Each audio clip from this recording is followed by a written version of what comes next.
Salut la team. Regardons ici, pour commencer cette vidéo que je vous demande. L'armée française qui est en train de quitter Niamey.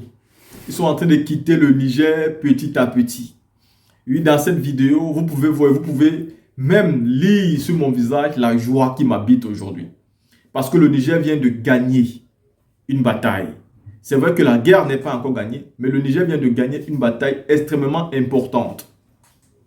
Non seulement, quand l'ambassadeur français a d'abord quitté le Niger, c'était déjà un plus. C'était déjà bénéfique pour nous. Nous étions déjà très contents. Mais aujourd'hui, avec le départ de l'armée française, il faut préciser que ce départ se fait sous les recommandations du gouvernement du Niger, qui a clairement établi la route que devra prendre l'armée française pour partir. La team à côté de ça, le ministre de la Transition du Niger a décidé de remercier le peuple togolais et le gouvernement du Togo. Et moi aussi, je joins ma voix à ce gouvernement pour remercier le Togo parce qu'aujourd'hui, le président du Togo, Faure Gnassingbé, c'est quelqu'un qui démontre à suffisance que même s'il est dictateur, même s'il a hérité du pouvoir au Togo, c'est quand même un panafricain. C'est quelqu'un qui ne veut pas la guerre, c'est quelqu'un qui ne veut pas faire couler le sang. Il a été clair quand il a envoyé son ministre des Affaires étrangères aux Nations Unies. Il a clairement dit que lui ne veut pas faire la guerre. Lui, il préfère la paix. Et donc, ça signifie qu'il a été contre Alassane Ouattara, qui est son homologue, mais surtout qui est son voisin. Parce qu'en passant le message que le Togo n'a jamais été un pays de guerre, le pays a toujours été un pays de paix. Et il a pris preuve pour la médiation qui s'est faite au Mali. Aujourd'hui, nous-mêmes, nous disons qu'il faut remercier le Togo.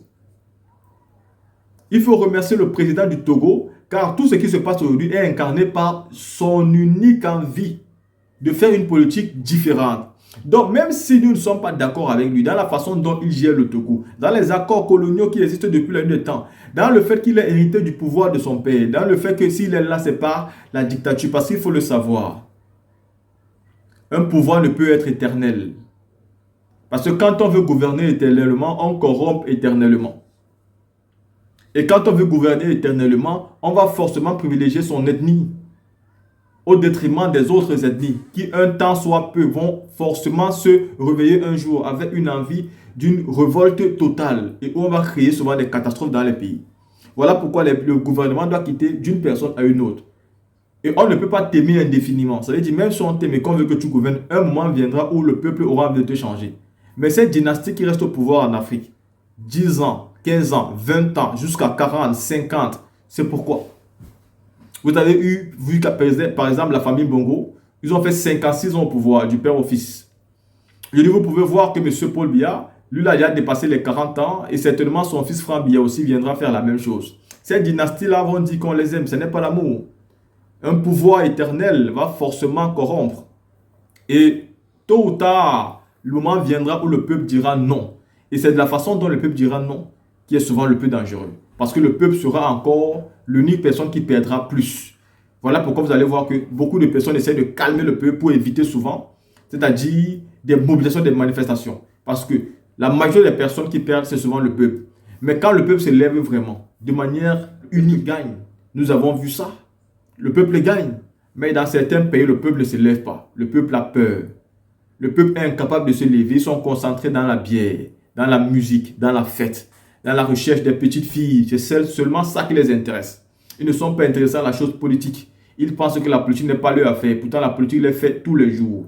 Avec l'évolution, avec l'augmentation du prix du carburant, avec l'augmentation du prix du riz, de la viande, du poisson, du savon, des loyers, du prix même du transport, tout augmente, c'est la politique qui vous fait. Vous devez donc faire la politique pour pouvoir changer la donne. La team, regardons ici le discours du président du Niger.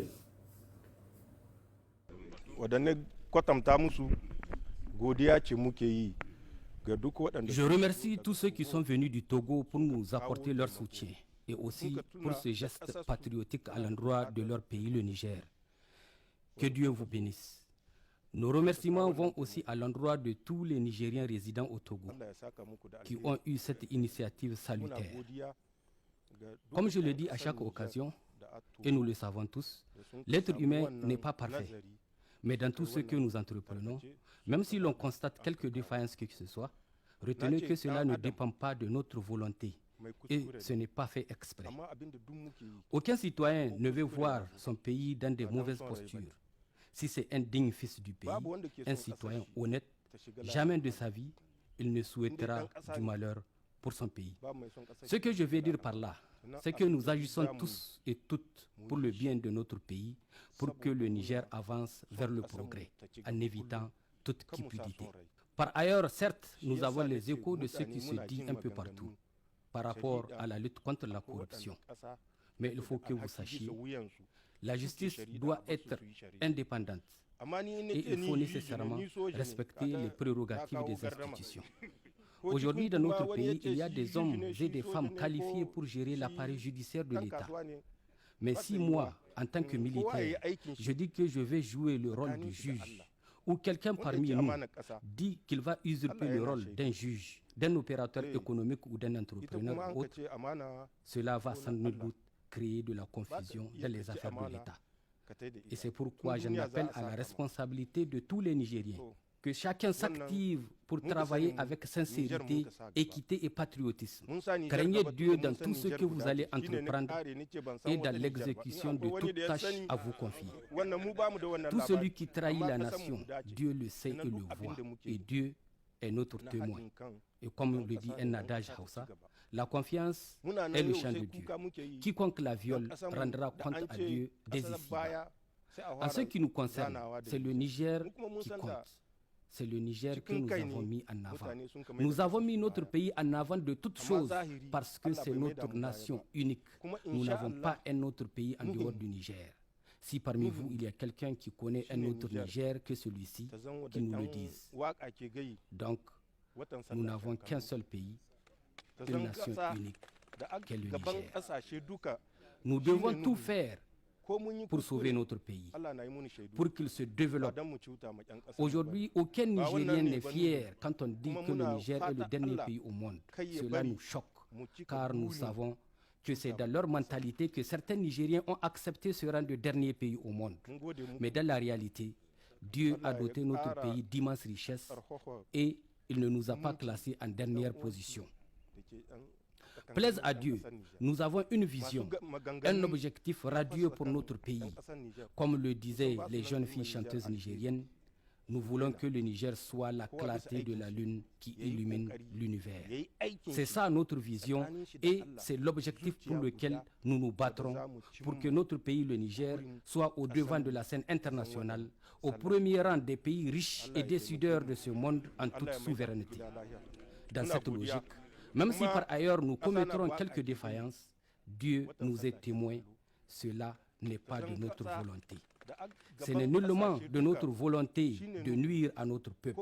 Et nous implorons Dieu de nous préserver de toute action qui nuira au vaillant peuple nigérien.